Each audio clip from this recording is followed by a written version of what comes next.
They threw her out through the front doors of Vantara General Hospital like she was nothing. A quiet nurse with worn-out shoes and a backpack that had seen better days, escorted by two security guards while the entire lobby watched in silence. The hospital director stood at the top of the steps with his arms crossed, looking satisfied. No one in that lobby knew about the dog tags tucked beneath her scrubs. No one knew what she had done in places that didn't appear on any map. And no one, not the director, not the board, not the security team smirking behind her, knew that a convoy of military vehicles was already cutting through the city at 90 miles an hour, heading straight for Vantara.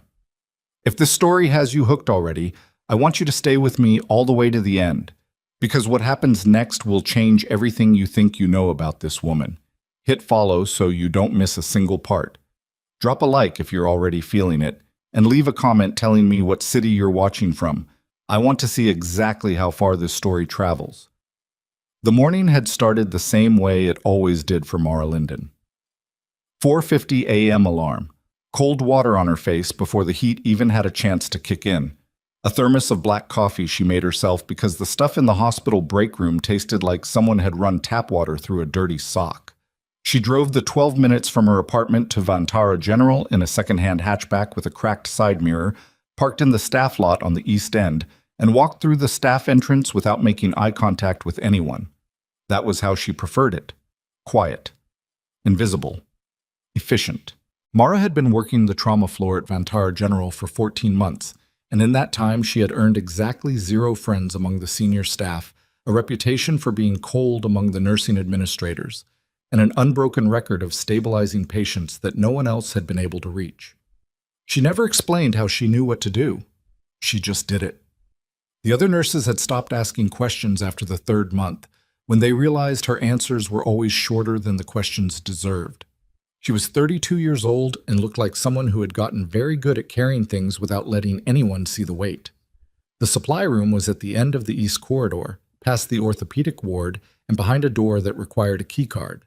Mara had noticed the discrepancy in the inventory logs 3 weeks ago, small enough that most people would miss it, significant enough that anyone with the right training wouldn't. Boxes of trauma-grade hemostatic gauze logged as received, but not appearing in stock. IV kits counted in the system at quantities that didn't match what was physically on the shelves. Medications tagged as transferred to secondary storage but with no corresponding transfer documentation. She hadn't said anything right away. She checked again the following week, then again the week after. The pattern was consistent enough that it stopped being a mistake. She filed a formal report to the department head, Dr. Sylvia Brandt, on a Tuesday morning, 2 pages typed, with timestamps attached. Dr. Brandt had looked at the report, looked at Mara, and said, "I'll look into it." She never did. A week later, Mara found herself locked out of the supply room. Her keycard access had been revoked without notice or explanation. When she went to the administrative office to ask about it, the secretary told her there had been a system update, and her access level had been reclassified. "Reclassified to what?" Mara asked. "General staff," the secretary said, not looking up from her screen. Mara stood there for a moment. "I'm a trauma nurse with a level 2 designation. General staff access doesn't cover the supply room. You'll need to speak with administration." "That's what I'm doing." The secretary finally looked up. "Director Callum's office handles access disputes. You can submit a written request." Mara submitted the request that afternoon. No one responded. She kept showing up to her shifts. She kept doing her job. Doing it well. Doing it without complaint. Doing it in a way that made the residents half her age look like they were still learning how to walk. But the supply room stayed locked to her, and the inventory discrepancies kept appearing in the logs she could still access, and the feeling that had been sitting in her chest like a stone since she filed that first report kept getting heavier. On the Thursday morning that would turn out to be her last as an employee of Vantara General, she arrived early, 30 minutes before her shift. She used that time to walk through the east corridor and check the external loading dock, where deliveries came in before they were logged into the system. She wasn't supposed to be there. She knew that. She went anyway. The dock was half lit at that hour, the metal shutters only partially raised, and 2 men in civilian clothes were loading sealed medical supply boxes into the back of a private van with no hospital markings. A third man was standing near the dock entrance with a clipboard, moving quickly through a checklist in a way that made it very clear he didn't want to be there long. Mara recognized one of the boxes. The logo on the side, a red triangle over a white field, was the supplier logo for the hemostatic gauze that had been going missing from the inventory. She took out her phone and photographed the van's license plate and the boxes. She photographed the clipboard man without his face, just the clipboard. She was turning to leave when one of the men at the van looked up and saw her. He called out to the clipboard man. The clipboard man looked at Mara. He pulled out his own phone and made a call. By the time Mara reached the trauma floor to start her shift, there were 2 security guards waiting for her at the nursing station.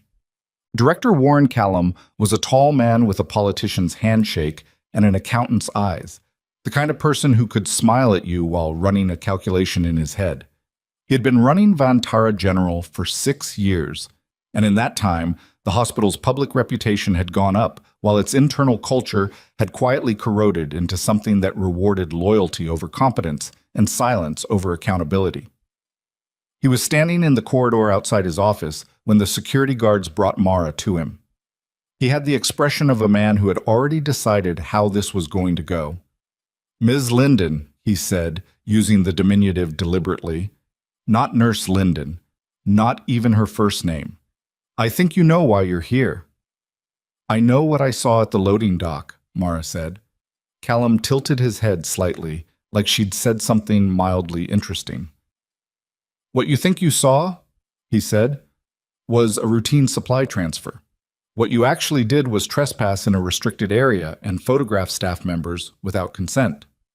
Those boxes are showing up in our inventory logs as received, but they're leaving the hospital before they're stocked. That's an accusation. It's a pattern. I've documented it over 6 weeks." Callum glanced at the security guards, then back at her. "I'm going to be direct with you, Ms. Linden. We've received complaints about your conduct from multiple senior staff members. There have been concerns about your communication style, your willingness to work within the team." "I want to see those complaints in writing," Mara said. His jaw tightened slightly. "And this morning's incident at the loading dock reflects a pattern of disruptive behavior that we can no longer accommodate. I'm terminating your employment effective immediately. Security will escort you from the premises." The corridor was quiet. A few nurses at the far end had stopped moving, watching without appearing to watch. Mara looked at Callum for a long moment. She didn't raise her voice. She didn't argue. She had learned a long time ago that in certain situations, the men across from you had already made their decision, and the only thing arguing accomplished was giving them an audience. "You're making a mistake," she said. Callum smiled. It didn't reach his eyes. "That's your opinion." She went to her locker. She retrieved her backpack, the olive drab canvas one she'd been carrying since before she came to Vantara, since before she came to this city, since before she became a nurse in the civilian sense of the word. She unhooked the spare stethoscope from inside the door and set it on the bench for whoever came after her. She checked that her phone and wallet were in the front pocket. The security guards waited outside the locker room door. They walked her through the lobby. The morning crowd was in. Early visitors, patients waiting for consultations, a few people dozing in the chairs by the windows. Heads turned. A few faces she recognized. A nursing student who had shadowed her last fall, an orderly who always brought her coffee wrong and laughed about it, an older man she'd treated twice for cardiac episodes who gave her a confused look as she passed. She didn't stop walking. The doors opened onto the front steps and the gray October air, and the 2 security guards stopped at the threshold like they were done with their part of the job, which they were. Mara stood at the top of the steps.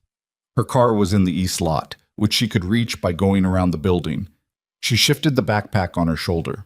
She was almost at the base of the steps when she heard it. First one, then 2. Then a cascading overlap of emergency alert tones from every phone in the lobby behind her. Then the distant sound still several miles away but already wrong, the kind of sound that sat in your hindbrain and said, something is very broken. A column of dark smoke had appeared against the eastern skyline. She found out later what had happened, the same way everyone else did, through fragmentary radio reports and panicked calls that started flooding the hospital's emergency line within 4 minutes of the smoke appearing. A freight train carrying military logistics cargo, sealed containers, equipment transfers, supplies bound for the regional defense depot outside the city, had derailed in the Crosshaven Tunnel just under 2 miles east of the Vantara city center. The lead cars had jackknifed. The tunnel had partially collapsed at the eastern entrance. The derailment had triggered a chain reaction that damaged the tunnel's structural supports at 3 points, and the subsequent partial collapse had trapped an unknown number of passengers from a commuter rail line that shared the tunnel corridor. There were injured people inside the tunnel. There were injured people on the platform at the Crosshaven station, where the commuter train had been when the shockwave hit, and within 8 minutes they were starting to arrive at Vantara General, the closest Level 1 trauma facility to the collapse site, in a wave that the hospital's triage system was nowhere near equipped to handle at that volume and that speed. Mara was still in the parking lot when the first 2 ambulances came in hot. She watched the paramedics pull a man out on a stretcher, his shirt soaked through, one of the paramedics calling out vitals that Mara could read without asking. She watched the nurses at the ambulance bay look at each other instead of moving. She watched Dr. Brandt appear at the bay doors and then step back inside, talking into her radio. There was a 3rd ambulance coming up the access road, and a civilian car right behind it, the back door already opening before it stopped, a woman stumbling out holding a child. Mara set her backpack down against the low wall at the edge of the parking lot. She didn't think about it. She had stopped thinking about it as a decision a long time ago. She walked to the ambulance bay. "What's his pressure?" she asked the paramedic. The paramedic looked up. He'd seen her around the hospital enough times that he didn't question it. 70 over palp, possible tension pneumo, left side. "Get him inside. Bay 3. It's the only one with a functioning chest drain kit right now. The others are down for restocking." She was already moving toward the woman with the child. "What happened?" "She fell on the platform. She hit her head. She won't stop." The child was conscious, but her pupils were uneven. Mara crouched to the child's level, spoke directly to her, ran a quick check that told her more in 40 seconds than the civilian car driver could have told her in 4 minutes. "She needs imaging, possible concussion with a bleed risk. Keep her still. Do not let her fall asleep." She stood and looked at the driver. "Go to the front desk. Tell them you need pediatric neurology to the ambulance bay now. Say it exactly like that. She's going to be okay if we move fast. Go." She turned back to the parking lot. 2 more vehicles were pulling in. Behind her, she could hear the bay erupting into the chaotic noise of a system that wasn't designed for what it was being asked to do. Too many voices, not enough coordination, the specific sound of a team that had never had to work at this speed, with this volume, and was discovering that gap in real time. A paramedic she didn't recognize came toward her at a near run. "Are you at the hospital?" "I know what I'm doing," Mara said. "What are you coming in with?" He blinked once and then started talking, because the alternative was worse. "What?" She commandeered a folding table from the hospital's outdoor storage area near the east entrance and set it up 20 feet from the ambulance bay in the open section of the parking lot. She had no authority to do this. She had no credentials that applied to this situation. She had a canvas backpack, a working knowledge of mass casualty triage that she had never once used in this parking lot, and a specific kind of calm that settled over her in crisis situations the way other people's anxiety left them. Within 15 minutes, she had converted the parking lot into a functioning forward triage area. She borrowed a roll of colored tape from one of the paramedics and divided the lot into 3 zones: immediate, delayed, and a holding area for walking wounded. She assigned volunteers from among the civilian bystanders who had begun gathering at the hospital perimeter, giving them each a single task, specific and achievable. "Hold this. Stand here. Do not move this person until I say." She intercepted 2 arriving ambulances and redirected them to bypass the overloaded bay and bring their patients directly to her triage zone. She found a frightened first-year nursing student hovering near the ambulance bay entrance and put him to work. "What's your name?" she asked. "Danny. Danny Park." "Danny, you're going to be my runner. Every patient who comes into this zone gets a status tag from me, yellow, red, or green. You carry that tag to the charge desk inside and you call it out to whoever is standing there. You don't wait for them to acknowledge you. You call it, you turn around, you come back. Can you do that?" He looked at the growing chaos around them. Yeah, yes. Good. Don't run. Walk fast. Running makes people panic. She said it in the same tone she would have used to tell someone the water was hot, and the matter-of-factness of it steadied him more than reassurance would have. The volume kept climbing. By the time the city's fire department mobile command unit set up on the street outside the hospital, there were 43 patients in Mara's triage zone and another 24 inside the building, and a television news van had parked across the street with its camera already running. An emergency coordinator from the fire department, a heavy-set man in a yellow vest named Guzman, found his way to Mara's folding table and looked at what she'd built. "Who are you?" he said. "Mara Linden. I have the zone stable. Your guys can integrate directly. I'll brief your team lead in 4 minutes. Do you have incident command certification?" "I have a triage zone with a casualty flow rate that's keeping your ER from shutting down. 4 minutes. He stared at her for a moment. He took out his radio and spoke into it briefly. Then he looked back. 4 minutes, he said. She was already moving. Matt, the hospital administrator who had terminated her employment 2 hours earlier, appeared at the ambulance bay doors at some point during the second hour. Mara saw him, not directly, but in the way you register peripheral movement when you've been trained to track everything at once. He stood there for a moment, watching her call out orders to a cluster of paramedics and fire department responders, watching the way they moved when she spoke, and then he disappeared back inside. She didn't have time to think about that. She didn't think about much that wasn't immediately in front of her. That was the only way it worked. You broke it into segments, this patient, this assessment, this decision, the next one. You didn't see the whole thing, or it would bury you. Danny Park came back from one of his desk runs and stood beside her table for a moment, catching his breath. "They're saying on the radio that the military is coming," he said. "Something about the cargo on the freight train." "What kind of cargo?" Mara said, not looking up from the patient she was assessing. "They're not saying exactly, just that it's sensitive, and that there's a response team mobilizing." Mara pressed 2 fingers to the inside of the patient's wrist, counting. "Tell the charge desk we need 2 more O-neg units. Now, not when someone has a chance." "Right." Danny turned to go. "Danny?" He stopped. "Good work," she said. He nodded once and went. The smoke column to the east had thickened by mid-morning, a gray-black pillar against a sky that had decided to stay overcast. Mara could smell it now when the wind shifted.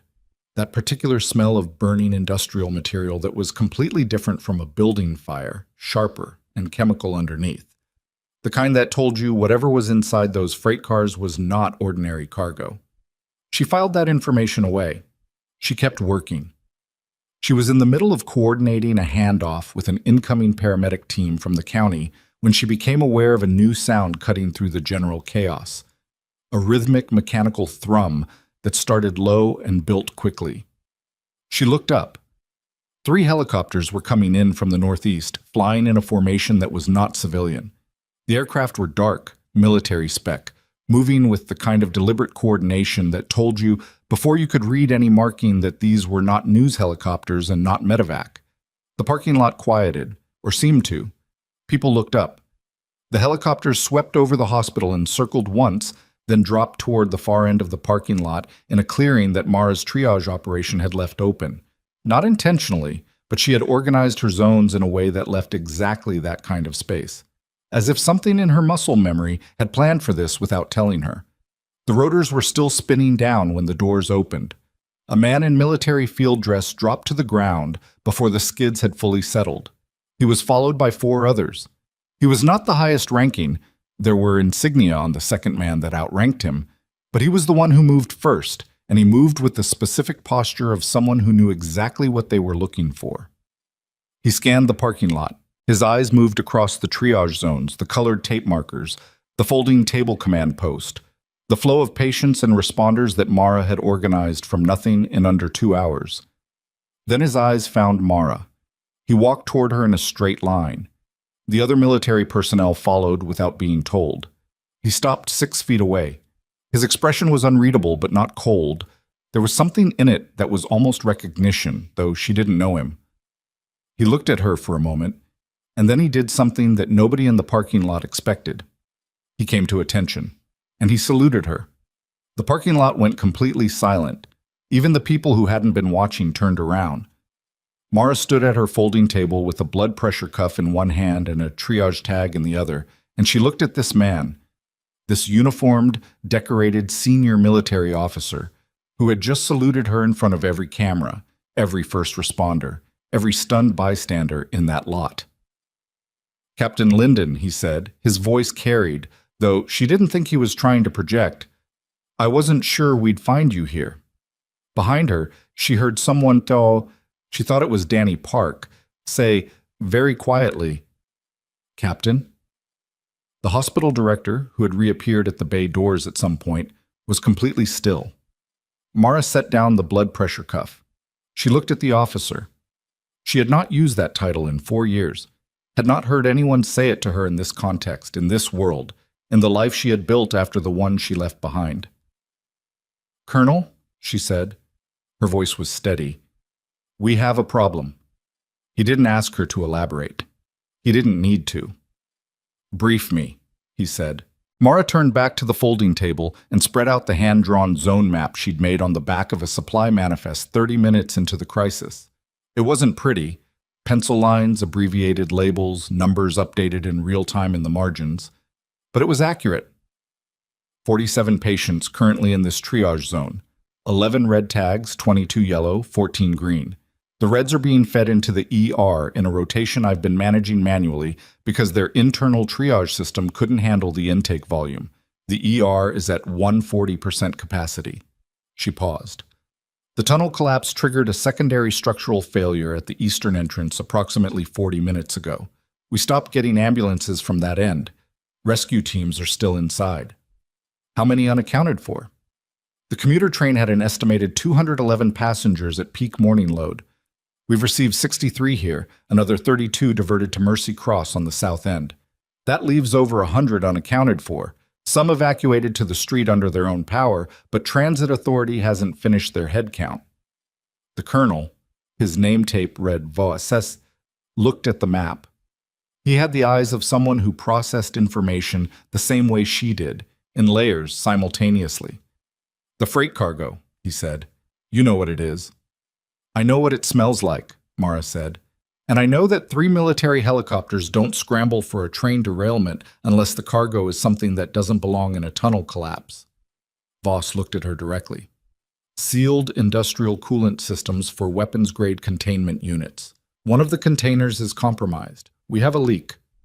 "Into the water table?" "Not yet. The tunnel is below the Heron Creek drainage corridor. If the container ruptures fully before we get a containment team in there, then it doesn't matter how many patients we stabilize up here," Mara said. "No," Voss said, "it doesn't." She looked at the eastern skyline. The smoke column had changed color in the last 20 minutes. Less black, more gray-white, which could mean the initial fire was suppressing or could mean something was venting that shouldn't be. "What do you need from me?" she asked. "Right now? Keep doing exactly what you're doing. Your triage operation is the only reason this ER hasn't gone under. We need the hospital functional." He paused. "After that, I need to know if you're willing to step into a different role." Define different. Full operational coordination. You, me, and the response teams. Military, fire, EMS. Unified command. She looked at him. "You have officers for that." "I have officers who haven't run a mass casualty event in a tunnel with a chemical leak and a partially collapsed structure and a civilian hospital at the edge of failure." He held her gaze. "You have." The parking lot was still moving around them. Patients, paramedics, Danny Park trotting back from his 4th desk run, a fire department crew repositioning a vehicle near the entrance. The world didn't stop for conversations. Mara looked back at her triage zones. "I need 2 of your medics assigned to this table," she said. "Someone takes over the flow coordination here so I can move." "Done." "And I need communication access, not a borrowed radio. A dedicated channel, direct to your team leads and the fire command. You'll have it in 10 minutes. She picked up the blood pressure cuff and handed it to the nearest military medic, who had been standing at a respectful distance. "You're running this station now. Color tag protocol is on the manifest on the table. Red tags go inside immediately. Don't wait for me. If you're not sure, it's a yellow. Don't guess red and don't guess green. The medic took the cuff. Yes, ma'am. She looked at Voss. Show me the tunnel layout. What? The mobile command vehicle that Colonel Voss's team had staged on the street outside the hospital was a converted military transport, low profile, matte exterior, the inside packed with communication equipment and display screens showing live feeds from 3 different camera positions. 2 of the positions were inside the tunnel, the image quality compromised by dust and low emergency lighting, but functional enough to read the structure. Mara stood in front of the screens and didn't speak for a moment. The tunnel was worse than she'd expected. The eastern entrance had collapsed inward across approximately 40 feet of track, and the secondary failure had deposited a significant amount of debris on top of the freight cars. She could see the lead freight car from the angle of the western camera, jackknifed at roughly 40 degrees, the front car's undercarriage visible where it had left the track. The containment units would be in the middle section of the freight train, which was partially obscured.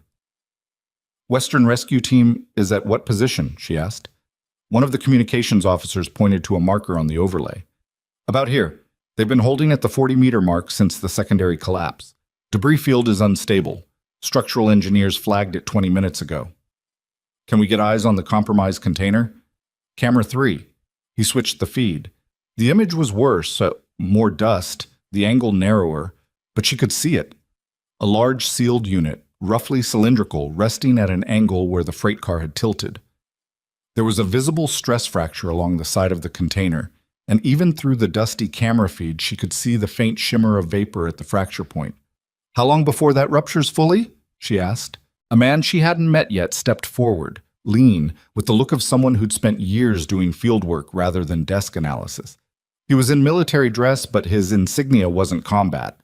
At the current rate of pressure loss, the container wall will fail within 90 to 120 minutes, maybe less if the temperature in the tunnel rises. What's the temperature doing? Going up. There's a fire in the eastern section, contained right now, but the ventilation in that tunnel is compromised. Mara looked at the screen for another 3 seconds. We need to reduce temperature in the western section and get a containment team to that container before the wall fails. That means clearing a path through the debris field. The structural engineers said, I know what they said. I also know that if that container ruptures into the drainage corridor, we're talking about contaminating the water supply for a city of 400,000 people. And at that point, the conversation about unstable debris becomes irrelevant because we'll have a different category of crisis. She looked at the structural engineer in the room, a civilian in a hard hat who'd been pulled into the command vehicle. What's your name? Petra Wills, the woman said. She didn't look defensive. She looked tired and genuinely worried, which Mara found more useful than confidence would have been. Petra. If we move debris from the northern edge of the field, the ceiling fall rather than the track-level material, does that reduce the instability risk or increase it? Petra pulled up a schematic on the adjacent screen. She studied it for a moment. Northern edge, if we go manually rather than with equipment, reduces. The ceiling material is resting against the wall at an angle. Most of the instability is in the center field where the car displaced everything. Northern edge is actually relatively stable. How wide a path? Wide enough for 2 people and equipment, maybe 40 minutes of careful work. Can you guide a team through it? Petra looked at her. Yes. Then that's the plan. Mara turned to Voss. I need your best tunnel-qualified team, containment equipment, and Petra on comms guiding them through the northern passage. I need fire suppression on the eastern section. Not aggressive, controlled, just enough to stop the temperature climb in the western section. And I need all of that moving in the next 15 minutes because we do not have 90 minutes. We have whatever we have minus the time we've already spent talking about it. The room was quiet for a beat. Then Voss said, You heard her. Let's move. The next 40 minutes were the kind of time that compressed and expanded simultaneously, each individual minute crawling with detail, the block of them gone before she understood how.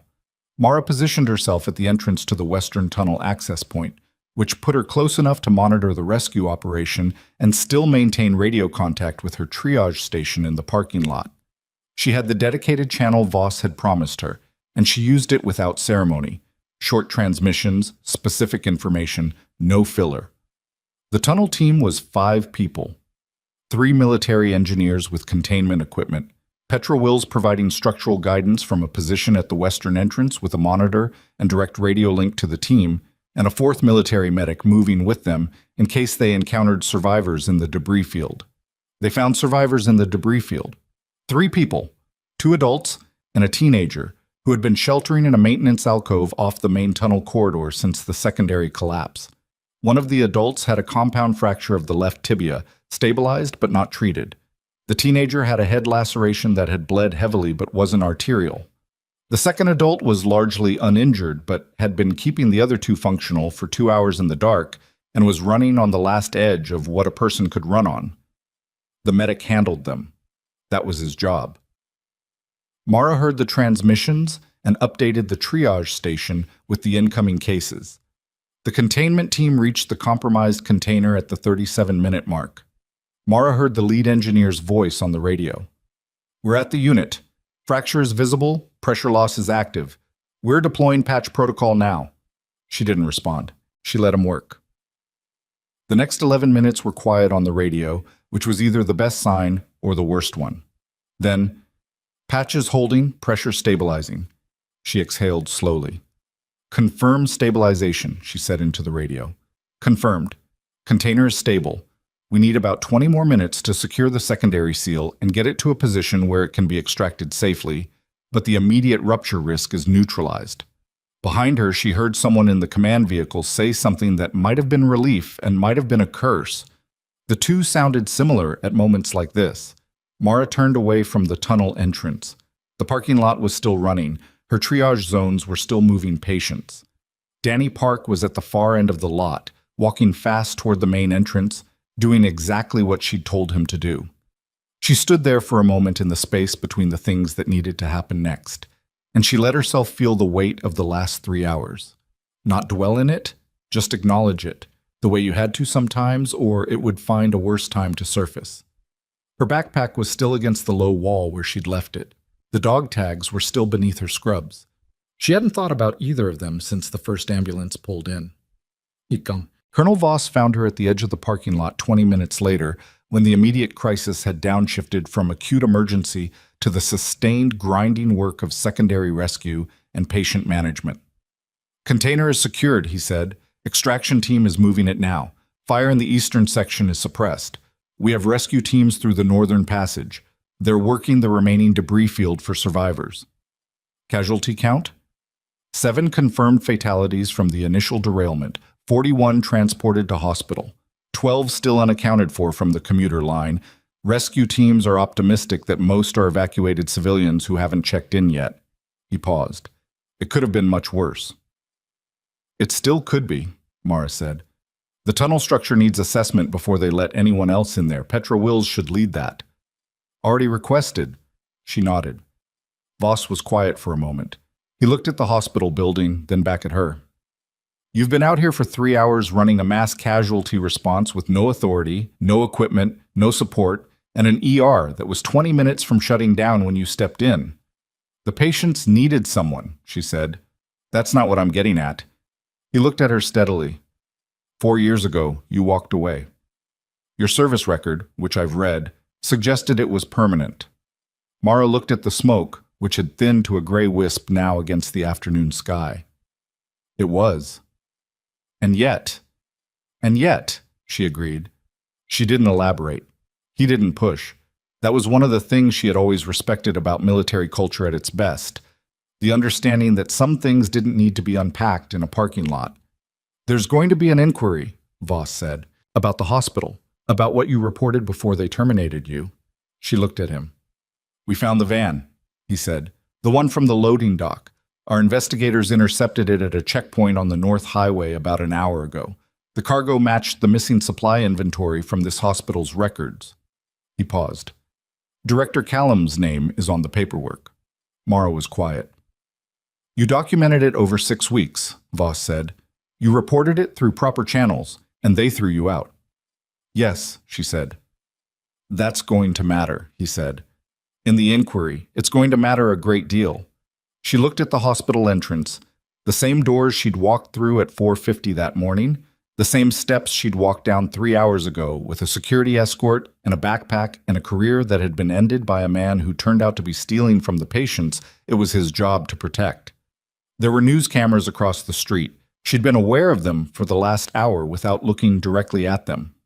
She suspected they'd been doing what news cameras did, which was point at the most visually compelling thing in their field of view. For the last 3 hours, that had been her. A hand touched her elbow. She turned.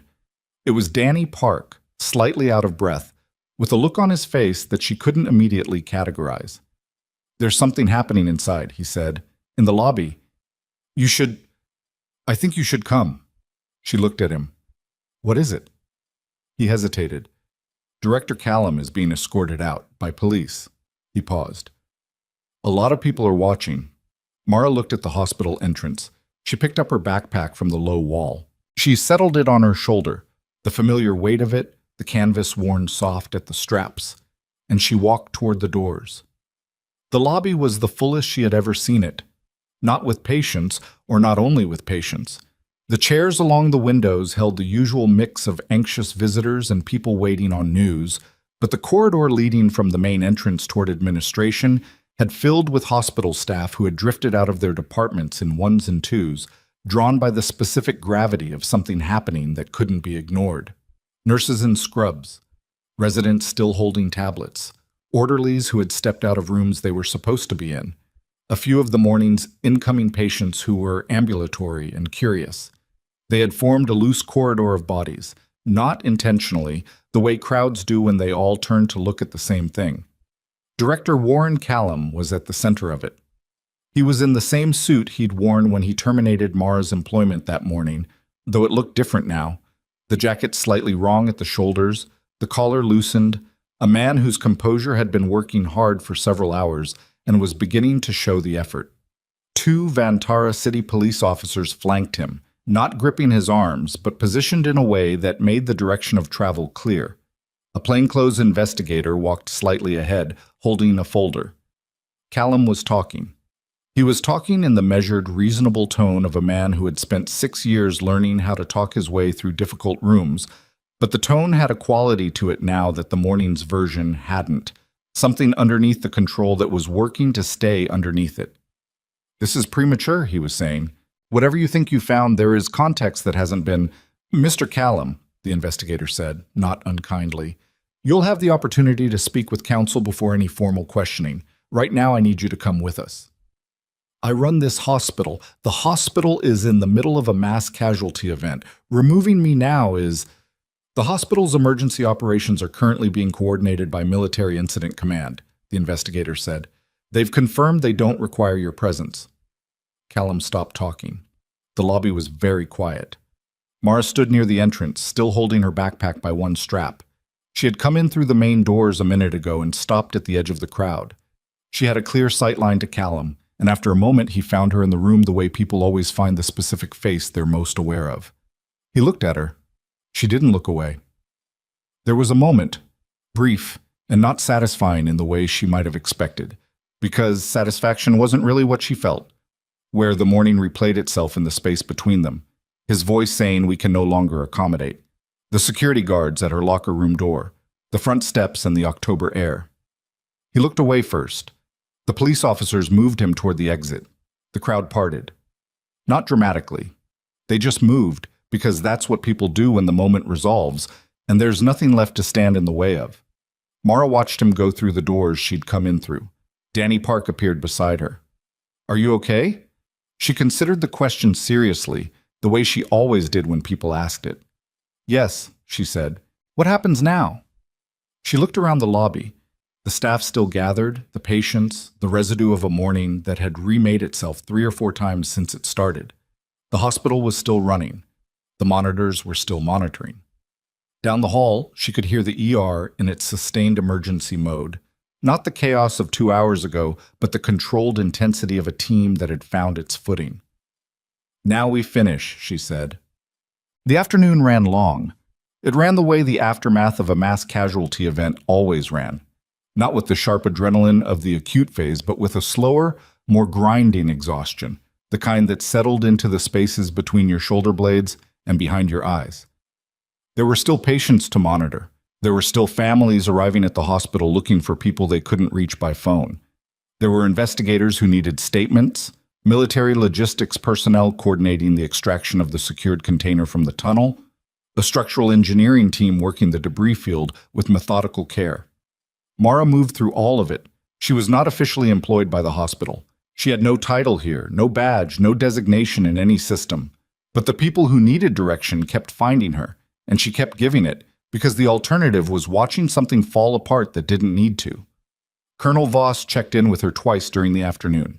The second time, he brought a woman she hadn't met, Major Denise Okafor, a military JAG officer who had been on the first helicopter and had been quietly working for the last several hours. "The van from the loading dock," Okafor said, without preamble. "We've identified 5 individuals connected to the supply diversion operation. Director Callum, 2 senior administrators, an external logistics contractor, and a 4th party we're still working on. The cargo in the van matches the inventory discrepancies you documented." She paused. "Your report, the one you filed 6 weeks ago and the supplementary documentation you gathered, has been formally entered into the investigation record." "It was submitted to Dr. Brandt," Mara said. "She didn't act on it." "We know, Doctor. Brandt is cooperating with investigators. It appears she received the report and was told by Callum to sit on it." Okafor's expression was professionally neutral. "She's not the primary target of the investigation, but she has some significant decisions ahead of her." Mara nodded. "I want to be clear about something," Okafor said. "The documentation you gathered, the photographs, the logs, the 6 weeks of recorded discrepancies, that's what gave investigators the foundation to move this quickly. Without that, the van interception would have taken days to connect back to the hospital, and by then the evidence trail would have been much harder to follow." She looked at Mara directly. "What you did mattered. Before any of this," she gestured toward the hospital, the street, the residue of the day. "What you did in that supply room mattered." Mara looked at her. "I was doing my job." "I know," Okafor said. "That's exactly what I mean." By early evening, the tunnel rescue operation had concluded. Final count: 6 fatalities confirmed from the initial derailment, 2 additional deaths in transit to hospital. Numbers that were terrible, and also, given the scale of what had happened, the margin of a different kind of outcome than it might have been. 58 people transported to Vantara General and Mercy Cross combined, 21 more who had self-evacuated and been accounted for by Transit Authority, the containment unit extracted and secured. The Heron Creek drainage corridor was clear. The city's water supply was intact. Mara sat on the low wall at the edge of the parking lot at 7:15 in the evening with a cup of coffee that Danny Park had brought her from inside. The sun was gone and the floodlights were up, and the parking lot looked different in artificial light. Less improvised, more permanent, the colored tape markers and the folding table and the zones she'd created taking on the look of something that had always been there. Military vehicles were still staged on the street. The news vans were still there too, though the cameras were less active now, the immediate story having moved into its secondary phase. Danny sat beside her on the wall. He was exhausted in the way only a 23-year-old can be exhausted after a day like this one. Completely, openly, not yet knowing how to carry it quietly. "Can I ask you something?" he said. "Yes?" "The colonel, when he saluted you." He paused. "Captain Linden, what was that about?" She drank the coffee. It was better than the thermos she'd made at home, which surprised her. "A long time ago," she said, "I did a different job." "Military?" "Combat medical evacuation, 4 years." He was quiet for a moment, processing this. "And then you became a nurse here." "And then I became a nurse here." "Why?" She looked at the folding table. The military medic she'd handed the blood pressure cuff to was still there, working through the last of the zone's patients. He was good, methodical, steady, the right kind of careful. "Because I thought I was done with the other thing," she said. "Are you?" She didn't answer right away. The honest answer was complicated, and the simplified version wouldn't be accurate, and she was too tired for either one. "I don't know yet," she said. Today made that question harder. He nodded, like that was a reasonable response to sit with. Colonel Voss appeared at the edge of the lot a few minutes later and walked toward her with the purposeful stride of a man who had one more thing to say before the day closed. "We're standing down the mobile command unit in about an hour," he said. "The investigation handoff is formalized. Local authorities have full jurisdiction now, with federal oversight on the supply diversion case." He looked at her. "There'll be a formal debrief requested. Not tonight, probably day after tomorrow. Military and civilian investigators together. Your documentation, your account of this morning's events at the loading dock, everything." "I'll be there," she said. "I know you will." He was quiet for a moment. "There's something else. The hospital board has been notified of the situation. They're convening an emergency session tomorrow morning. With Callum gone and 2 senior administrators under investigation, they're looking at significant leadership restructuring." He paused. "Someone put your name forward." She looked at him. "I don't know who," he said, "but you should know that it happened." She set down the coffee cup on the wall beside her. The evening had turned cold in the way October evenings did, dropping 10 degrees in an hour without warning. "I'm not an administrator," she said. "No," Voss agreed. "You're something harder to replace." He looked at her for a moment. "Get some rest. Day after tomorrow, debrief 9 a.m. I'll send you the location." He walked back toward the command vehicle. Danny had been carefully pretending not to hear any of that. He wasn't very good at it. "You okay?" he said. "You already asked me that." "You gave me a short answer the first time." She looked at him. For someone who had spent the day running between a parking lot and a nursing station, doing a job nobody assigned him and doing it well, he had good instincts. "I'm okay," she said, and this time she let it mean something slightly different than the first time. She stood up from the wall. She picked up her backpack. The hospital entrance was lit from inside, warm yellow against the dark, the way hospital lobbies always looked at night, like they were the only building in the world keeping the lights on. She was standing there looking at it when her phone rang. Unknown number, local area code. She answered it. "Mara Linden?" A woman's voice, older, formal. "Yes." "My name is Constance Aberle. I'm the chair of the Vantara General Board of Directors. I apologize for the hour." A pause. "I've spent the last 4 hours receiving reports about what happened here today, both at this hospital and at the tunnel." Another pause, shorter. "I'd like to speak with you tomorrow morning, before the board session, if you're willing." Mara looked at the hospital doors. She thought about the supply room logs, the 6 weeks of documentation, the report she'd filed that went nowhere, the morning and the backpack and the front steps. She thought about the folding table in the parking lot and Danny Park walking fast and the blood pressure cuff in someone else's hands doing exactly what it was supposed to do. "What time?" she said. 8 o'clock. My office is on the 4th floor." "I'll be there," Mara said. She ended the call. The parking lot was quieter now. The triage zones were empty, the last patients long since moved inside or transported. The folding table was still there, the colored tape markers still on the ground, waiting for someone to decide whether to take them up or leave them. Mara walked to her car. She put the backpack in the passenger seat. She sat behind the wheel for a moment without starting the engine. Beneath her scrubs, the dog tags rested against her sternum. The specific weight of them, familiar in a way that had never fully gone away, no matter how many years or how many quiet mornings she'd tried to build around it. She started the car. She drove home through a city that didn't know yet how close it had come, and didn't know yet what was still coming. The inquiry, the restructuring, the reckoning that had started with a supply room at 5 in the morning and wasn't finished yet, not by a long measure. But the water was clean. The tunnel was clear.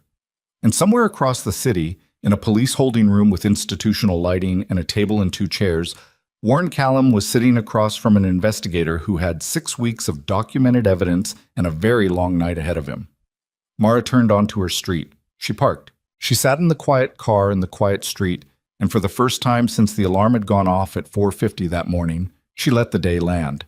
Then she got out, locked the car, and went inside to get ready for tomorrow. She slept 4 hours and 20 minutes, which she knew because she checked the clock when she lay down and checked it again when she woke up.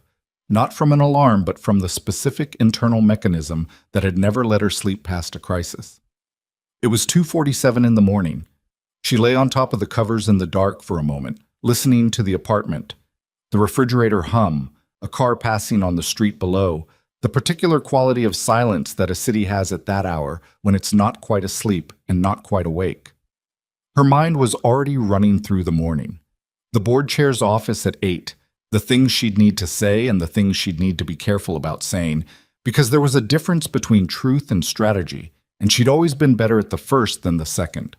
She got up, made coffee, sat at the kitchen table with her documentation folder, the physical one, the backup she kept at home, printed copies of the inventory logs and the timestamps and the photographs from the loading dock, everything she'd gathered over 6 weeks in the quiet margins of her shifts. She went through it again, not because she'd forgotten anything, but because going through it reminded her that she hadn't imagined it, that it was real and specific and documented, and not the kind of thing that could be explained away. Warren Callum had spent 6 years explaining things away. She closed the folder at 4:30 and went back to sleep for 2 more hours.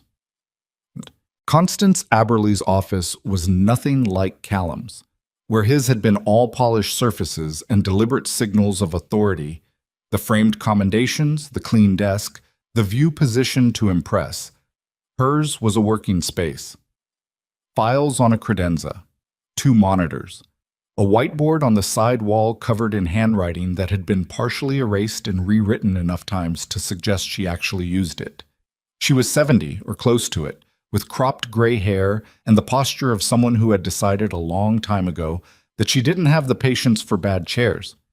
She stood when Mara came in. That was the first thing.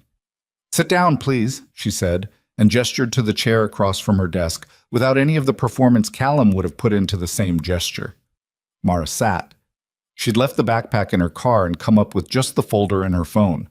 She was wearing her own clothes, not scrubs, not anything that announced a role, and she'd made a deliberate decision about that without fully examining why. "I've read your original report," Aberley said, sitting, "the one you submitted to Dr. Brandt in September, and your supplementary documentation." She put on reading glasses and looked at the folder open in front of her. "And I've spoken this morning with Colonel Voss and Major Okafor." "What did they tell you?" "That without your 6 weeks of documentation, the investigation would be starting from scratch instead of having a substantiated paper trail that connects the van to the hospital to Callum's authorization codes." She looked up over the glasses.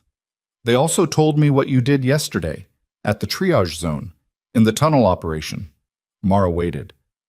"I owe you an apology," Aberl said, "on behalf of this board." "The board didn't throw me out," Mara said. "Callum did. Callum was appointed by this board, supervised by this board.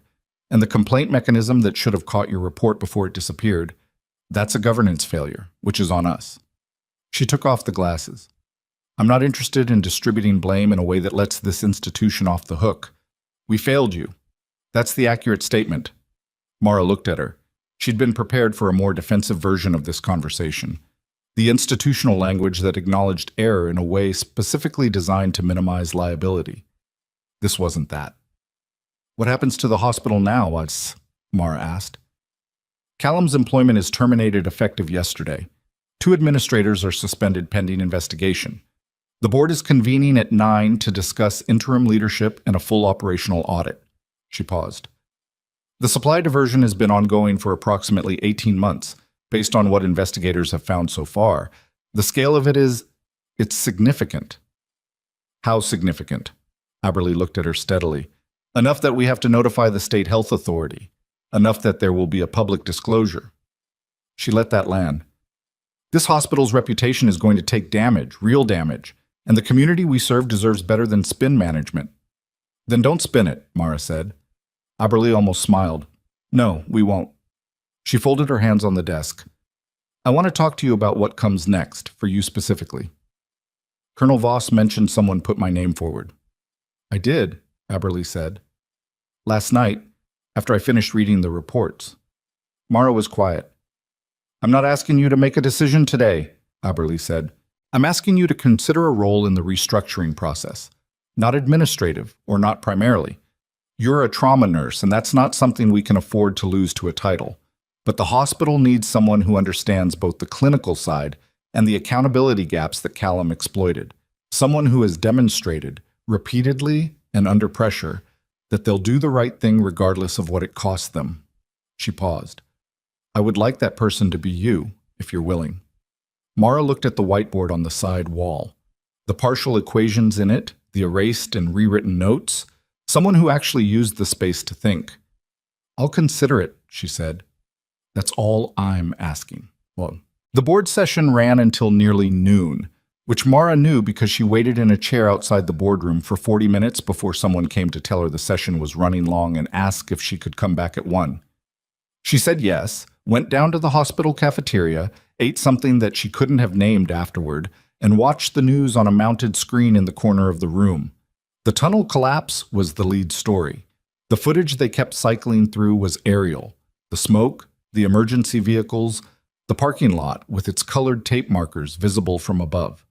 There was a segment that cut to ground-level footage from the previous day, and for a moment the camera caught her at the folding table. Not clearly, she was turned slightly away, talking to someone, but clearly enough that a person who knew her would recognize her immediately. Her phone had been going since 6 that morning. She'd answered 3 calls and let the rest go to voicemail. One was from her sister in Portland. One was from a former colleague she hadn't spoken to in 2 years. And one was from a number she didn't recognize that turned out to be a local television producer asking if she'd be interested in an interview. She hadn't called the producer back. She was sitting with a second cup of coffee when Danny Park found her. He looked like he'd slept approximately as well as she had, which was to say, not particularly, but he'd come in anyway, still in his scrubs from yesterday or a fresh pair that looked identical. You're still here, he said. Board session ran long, she said. Sit down. He sat. He looked at the television screen, then back at her. Is that you? Probably. The news is, they're calling you the parking lot nurse. He said it with the slight wince of someone delivering news they're not sure how the recipient will take. It's all over the local stations. She looked at the coffee cup. Of course they are. Is that bad? I don't know yet. She meant it. He was quiet for a moment. Dr. Wren asked me this morning if I knew how to reach you. She's the interim ER chief while Dr. Brandt is, while things are sorted out. She wants to talk to you. About what?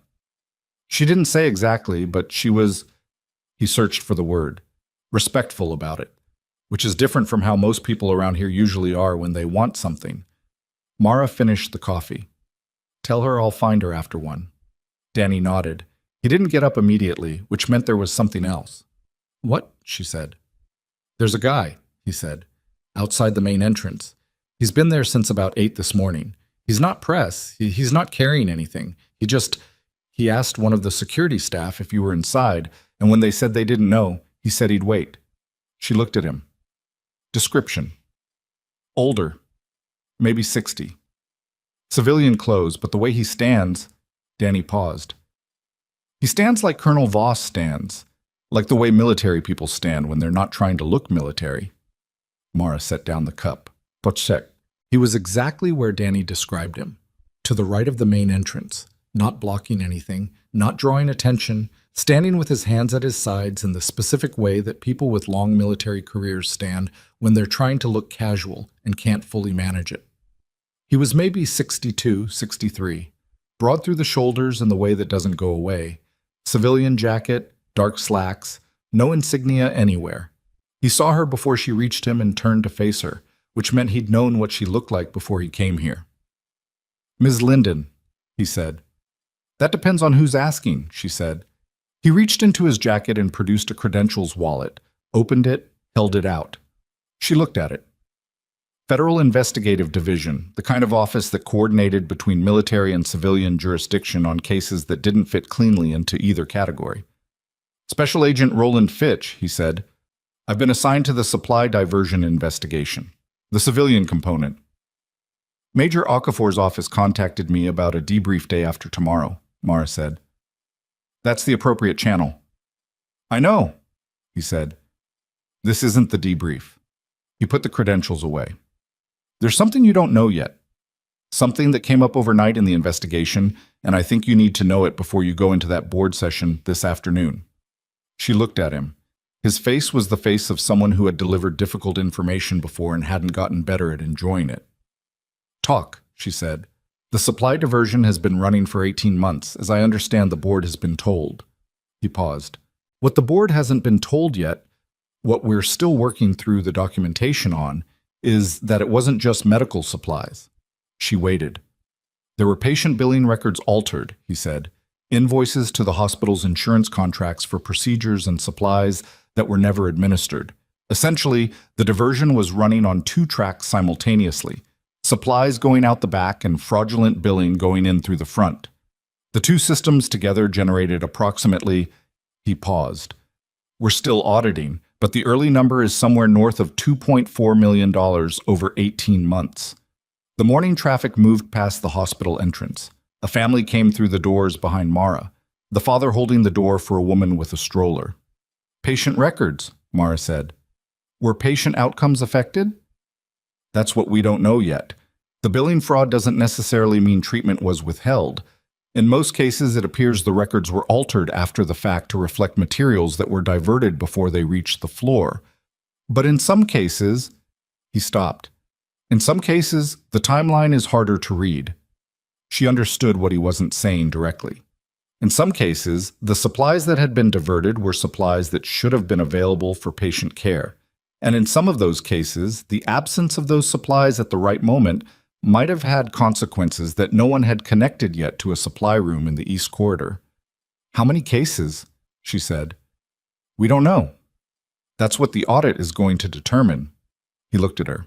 "I'm telling you this now because you're about to walk into a board session, and the board chair is making decisions about the scope of the disclosure and the restructuring, and she needs to understand that the scope is larger than what she currently knows. You should be telling her directly." "I'm going to. I have a meeting with her at 12:30. He paused.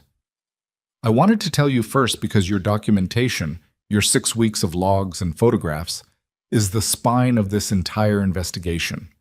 And because you're the only person in this building who caught it, and you caught it and reported it and got thrown out for doing so, and I think you deserve to not be blindsided when the full picture comes out." Mara stood with that for a moment. Somewhere in the 18 months of documentation she'd gone through at her kitchen table, somewhere in the inventory logs and the missing gauze and the IV kits that didn't add up, somewhere in all of that, there might be a patient who'd had a worse outcome than they should have, who'd bled longer than necessary or gone without something they needed because it had already been loaded into an unmarked van at 5 in the morning. She didn't let herself stay in that thought too long.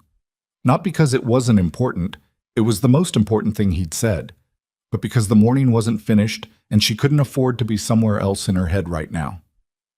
"Thank you," she said. He nodded. "Day after tomorrow, 9 a.m., the debrief address will be confirmed by Okafor's office." He handed her a card.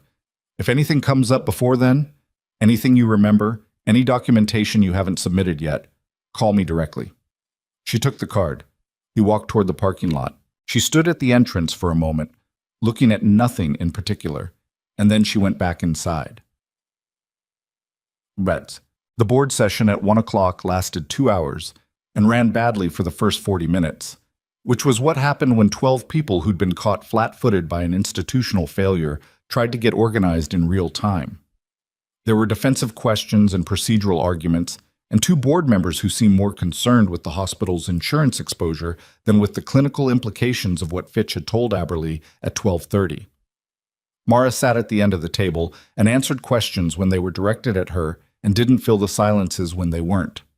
At the 90-minute mark, one of the board members, a man named Terrence Holt, who had been largely quiet for the first half of the session, leaned forward and said, "Can we stop for a moment and acknowledge that the person sitting at the end of this table documented this for 6 weeks, reported it through proper channels, was terminated for it, came back the following morning, and ran a mass casualty triage operation that kept this ER functional and is now sitting here while we argue about insurance?" He looked around the table. "Does that not strike anyone else as the wrong set of priorities?" The room was quiet. Aberle looked at Mara. "It does," she said. The session shifted after that. Not perfectly. Nothing shifted perfectly in rooms like this, but the direction changed. By the time it ended, 3 things had been decided: a full independent audit of patient records for the 18-month period, a mandatory public disclosure to be released within 48 hours, and the establishment of an interim clinical oversight committee that would report directly to the board rather than through the administrative chain that Callum had controlled. Oberle asked Mara to chair the oversight committee. Mara said she'd give her an answer in the morning. She meant it. She wasn't stalling. She genuinely needed the night to think about it, to decide whether this was the right way to use what the day had cost her, or whether there was a different shape to what came next that she hadn't seen yet. She took the stairs down from the 4th floor instead of the elevator and came out in the 2nd floor corridor, near the trauma ward she'd been working until yesterday morning. The ward was running. She could hear it. The monitors, the movement, the particular acoustic texture of a unit operating under pressure but holding together. She stopped at the ward entrance. Through the window in the door, she could see the nursing station. A nurse she recognized, young, 3rd month on the floor, a woman named Britta who asked too many questions and made excellent decisions, was at the station talking to a resident. Whatever Britta was saying, the resident was writing it down. Mara watched that for a moment. Her phone buzzed. She looked at it. A message from Colonel Voss. "Something's come up, not the debrief. Call me when you can."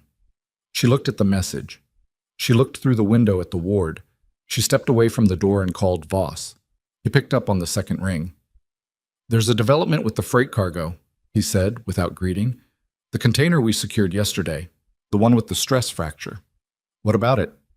A pause that was a half-second too long. "The serial numbers on the unit don't match the manifest for this shipment. The unit we pulled out of that tunnel was not supposed to be on that train." She stopped walking. "What was supposed to be on that train?" she said. "Routine logistics," Voss said. "Standard depot transfer. Nothing requiring military escort, nothing requiring the response team we scrambled." His voice had the careful flatness of someone being precise under pressure. "The unit we found is a different classification entirely. Higher containment rating. The kind of unit that has a very specific authorization chain and a very specific reason for being wherever it is."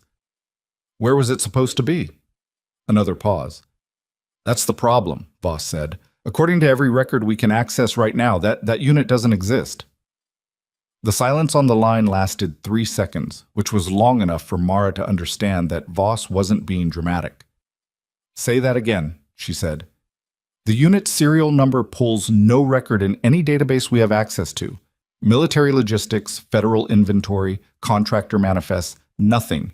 It doesn't exist on paper, which means either the documentation was scrubbed before we got to it, or this unit was never formally entered into any system at all." She was standing in the 2nd floor corridor with her back against the wall, and her phone pressed hard enough to her ear that she'd feel it later.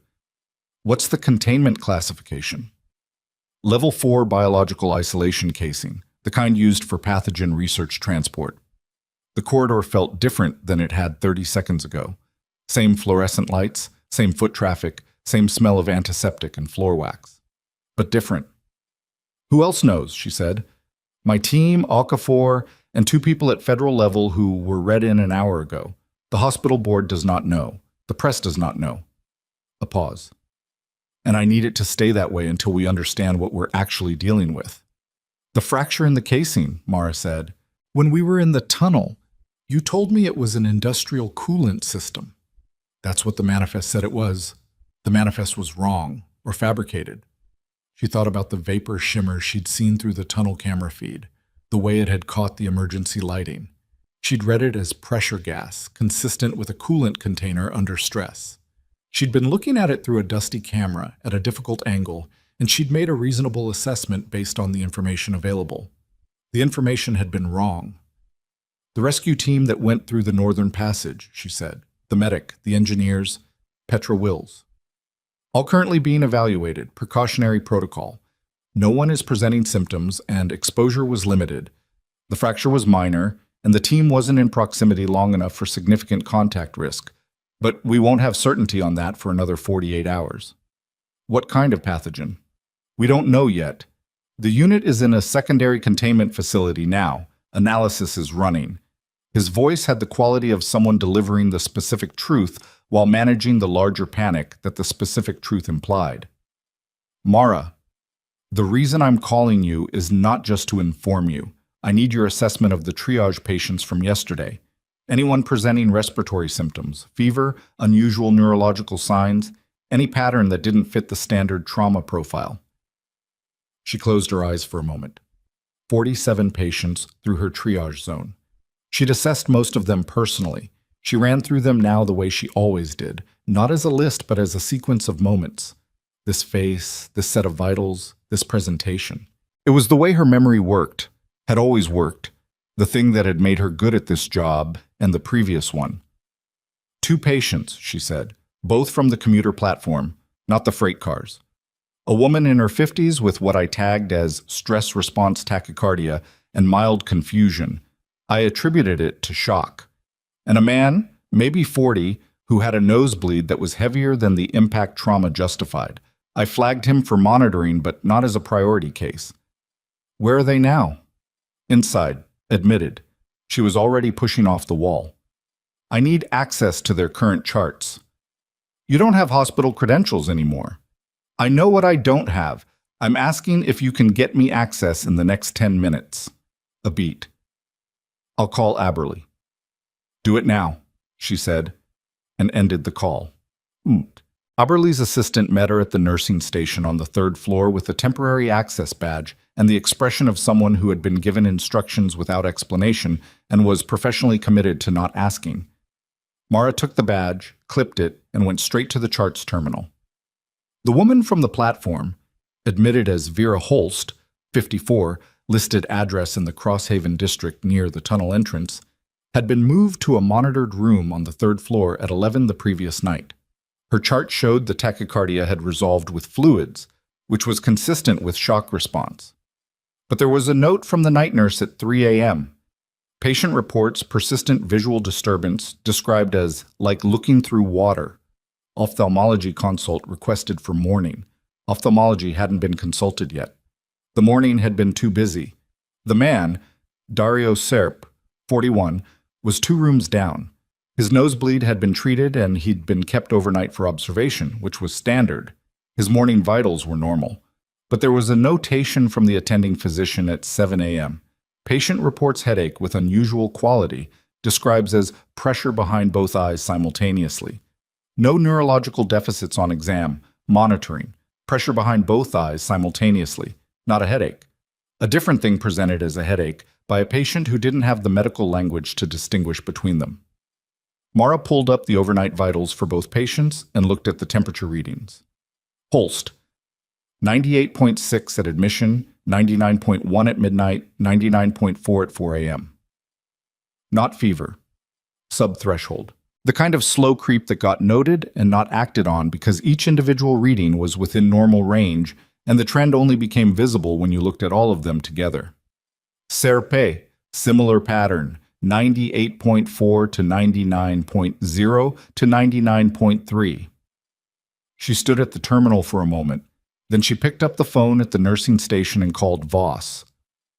I need isolation protocols on 2 patients right now, she said. 3rd floor, rooms 318 and 320. And I need whoever is running your pathogen analysis to know that the potential exposure window was longer than you think. The commuter platform is directly above the tunnel corridor. The ventilation shaft for that platform connects to the tunnel system. A silence.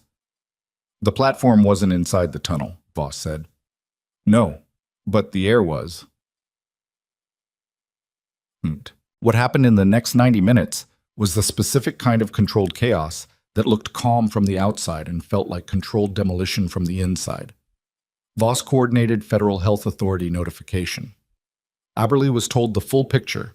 Mara watched her take it in, across a conference room table with Voss on speakerphone, and the woman didn't panic, which went up significantly in Mara's estimation of her. She asked 3 precise questions, got 3 precise answers, and said, "Tell me what you need from this hospital." The 2 patients were moved to the isolation wing on the 4th floor, which Vantara General had maintained for infectious disease cases, but rarely used at full protocol. The nursing staff assigned to them were briefed, gowned, and given specific monitoring parameters that Mara wrote out by hand because typing it into the system would flag it in ways that nobody was ready to manage yet. Danny Park found her in the fourth-floor corridor at some point during the middle of all of it. "What's happening?" he said.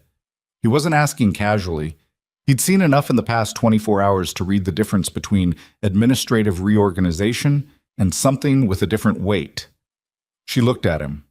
He'd worked all day yesterday, come back this morning, run her messages, and managed her triage station and done everything she'd asked without once making it about himself. That was worth something. "Two patients need careful monitoring," she said. "It may be nothing. It may be something. Until we know which, it stays in this corridor." He understood what she meant. "What do I do?" "Right now, go eat something. You've been on your feet for 30 hours.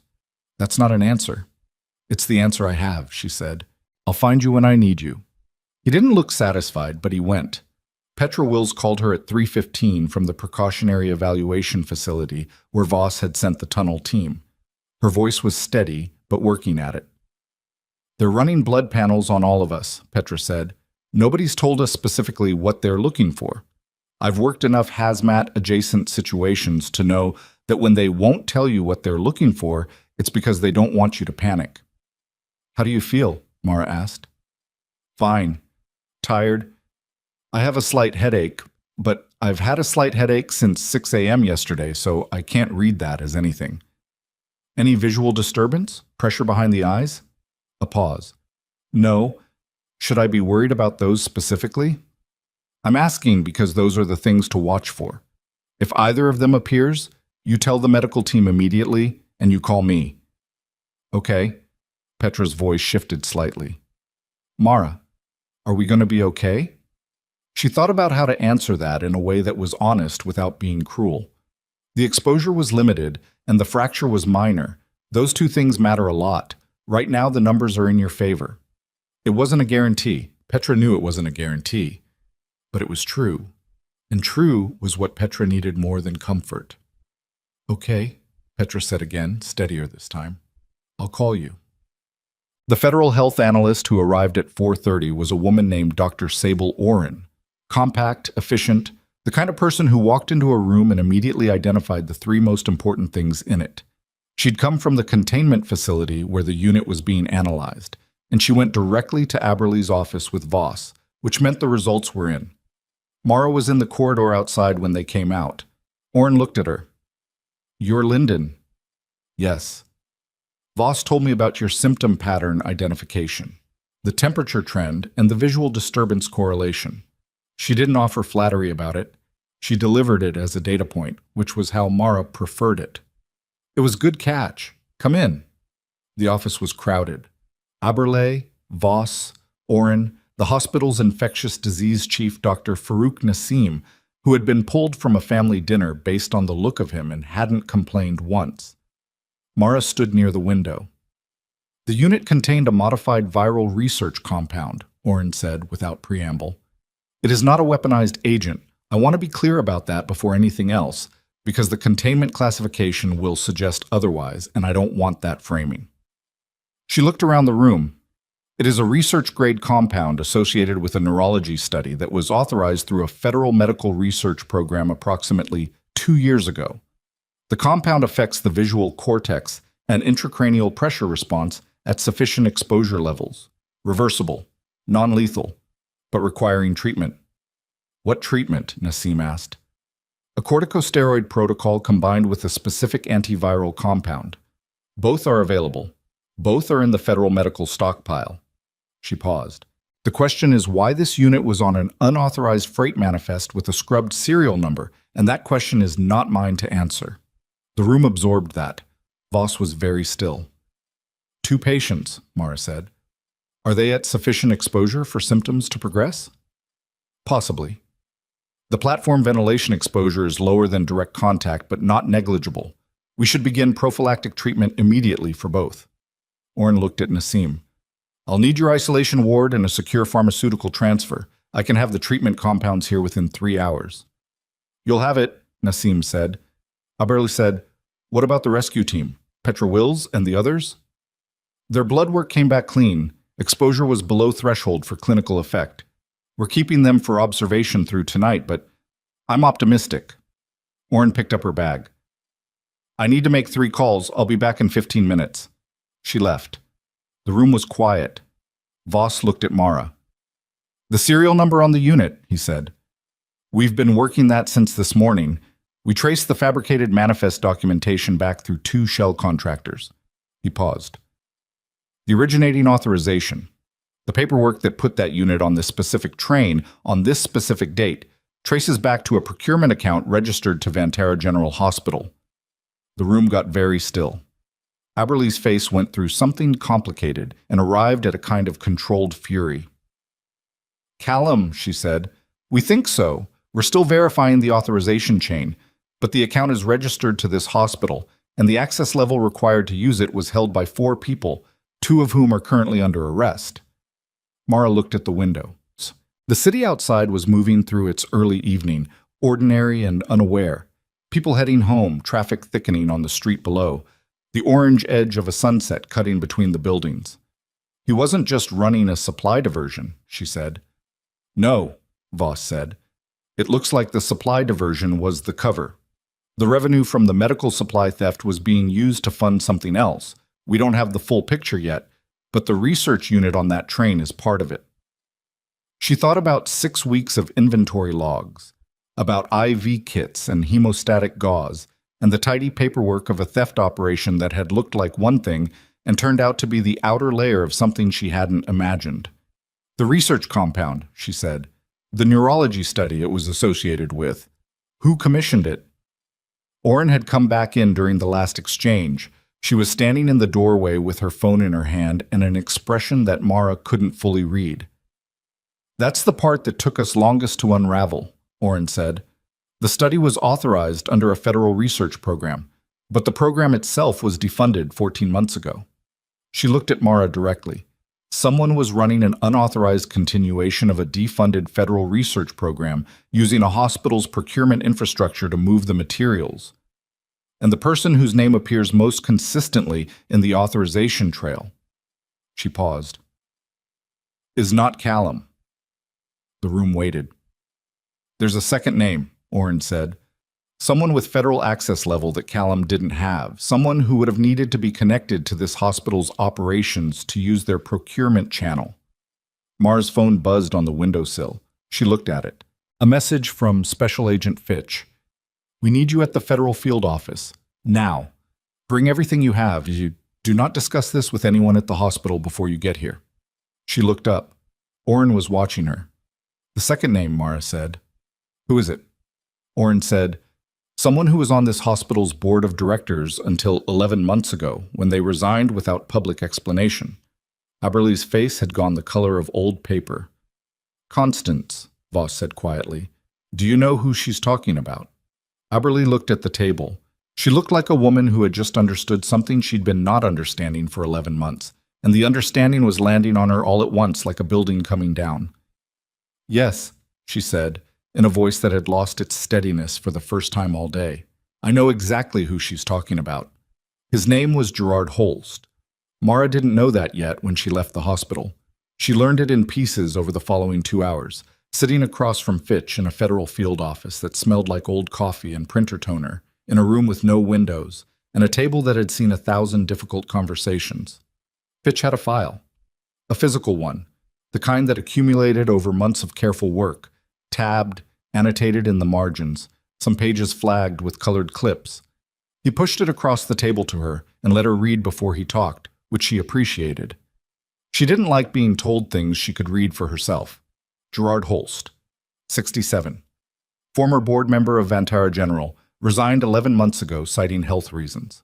Prior to the board, a 30-year career in Federal Medical Research Administration, the kind of career that moved through institutions without ever becoming the face of any of them. Budget oversight, program authorization, the man behind the man in a dozen different configurations over 3 decades. He had co-authored, 12 years ago, a research paper on cortical pressure response in patients with acute neurological trauma. The paper was the theoretical foundation of the defunded federal program that Orrin had referenced. His name was on the authorization documents that created it. and his name, buried in a procurement authorization chain that had taken Fitch's team 14 hours to unravel, was on the paperwork that put an unmarked off-manifest Level 4 containment unit on a freight train through the Crosshaven Tunnel. He resigned from the board 11 months ago, Mara said, right after the research program was defunded. Correct. The defunding was a federal budget decision. Routine, on its face. The program had completed its primary study phase and the continuation funding request was denied. Fitch leaned back in his chair. What we didn't know at the time was that Holst had already arranged an unauthorized continuation. Smaller scale, off the books, using infrastructure he still had access to through the hospital board. The procurement channel. He'd been using the hospital's pharmaceutical procurement authorization for 18 months to move materials, small enough quantities that it didn't flag automated review, but it required someone inside the hospital with operational access to process the paperwork. Callum, Mara said. Callum was the inside man. He handled the procurement processing and took a cut of the medical supply diversion revenue as payment. The supply theft was, as you said, cover. It created a financial flow that could explain the movement of funds without triggering the specific audit flags that research material procurement would raise. She sat with that for a moment. The architecture of it. 18 months of careful, layered fraud. Supply theft as camouflage for material movement, billing fraud as secondary revenue, a board member using institutional access he'd cultivated over years to run an unauthorized continuation of his own defunded research. It was the kind of scheme that required patience and institutional knowledge and a very specific faith that nobody would look closely enough. She had looked closely enough, not because she'd understood any of this, she hadn't, not remotely, but because the inventory numbers hadn't added up, and she was the kind of person who didn't leave numbers alone when they didn't add up. "Where is Holst now?" she said. "That's the problem," Fitch said. He let the pause do its work. "We had an address, a residence in the Aldermere district north of the city. We sent a team there at 2 o'clock this afternoon." He looked at the file, then back at her. He was gone. Personal items, selective documents, a specific set of materials that suggests he had a go bag prepared and left in a hurry, but not a panic. Someone who knew they had a window and used it. Who tipped him? That's what we don't know yet. He was watching her carefully. The circle of people who knew his name in connection with this investigation was very small. It still is. But somehow between the time Oren identified his name in that office and the time our team reached his residence, he knew. Mara thought about the office. Aberle, Voss, Oren, Nassim, and herself. She ran through that list and didn't like what running through it implied. "You're looking at everyone in that room," she said. "We're looking at everyone who could have made a call in that window, including me. You were in the building. You had a phone." His voice was even, not accusatory, doing the job of being thorough. "I'm telling you this because you're going to be part of this investigation, whether you like it or not, and I'd rather you know the full picture." She looked at him directly. "I didn't call anyone. You can pull my phone records in the next 5 minutes." "I know, I already requested them." He held her gaze. "I don't think it was you. I want to be honest about that. But I also want to be honest that we have a leak somewhere in a very small room. And until we find it, everyone in that room has a problem." She looked at the file on the table. Gerard Holst's career, his publications, his quiet 30 years of institutional access. The photograph clipped to the inside cover. A man who looked like a retired academic, mild-faced, the kind of person you'd pass in a corridor and not register. The research compound, she said, the unauthorized continuation. What was he actually trying to do with it? Fitch was quiet for a moment, choosing his words with the care of someone who understood that some information changed the way a person moved through a room. The original study was focused on cortical pressure response in trauma patients, non-invasive measurement, monitoring applications. Legitimate, he paused. The continuation research, based on what we've been able to recover from the program documentation, was moving in a different direction. The compound in that unit had been modified from the original study formulation. Modified how? To increase the duration of the cortical effect. He looked at her. The original compound was a diagnostic tool. The modified version has a longer active window and a more pronounced effect on visual and cognitive processing. He stopped. We think he was trying to create a targeted neurological agent, not lethal, but incapacitating. Something that could be deployed in a controlled environment with deniability because the symptoms would present as a stress response or a vascular episode. The fluorescent light in the windowless room was very steady and very flat. He was building a covert incapacitation agent, Mara said, inside a defunded federal research program, using a hospital's procurement infrastructure. For what purpose? That, Fitch said, is the question we can't answer until we find him. Tis. She left the field office at 7:15 and sat in her car in the parking structure for 4 minutes before starting the engine. The two patients, Holst and Serp, Vera and Dario, were being treated. Oren's compounds had arrived at the hospital by 5:30, and Nassim had the protocol running. Both patients were stable and responding. Petra Wills and the tunnel team had been cleared, their blood panels clean, and were being released from observation. Those were the things that were resolved. The man whose name the woman shared, Vera Holst, she filed that away. Probably coincidence. Holst was not an uncommon name. She filed it away and told herself to stop building patterns where there might not be one. She drove back to the hospital. Not because she needed to be there, her role, such as it was, had no formal structure and no official hours, but because Aberle had asked her to come back after the federal office meeting, and because something about the evening felt unfinished in a way that parking herself in her apartment wouldn't resolve. Aberle was in her office with the lights dimmed, which was the closest Mara had seen her to something that looked like exhaustion. "Sit down," Aberle said. Mara sat. "Fitch called me after you left," Aberle said, "about the leak. He told me. I've been sitting here for the last hour trying to think through every call I made, every word I said after Oren named Holst. I called my assistant to reschedule a 7 o'clock. I called the board secretary to push tonight's follow-up session to tomorrow. That's it." She looked at Mara. "I didn't call Gerard Holst. I want you to know that.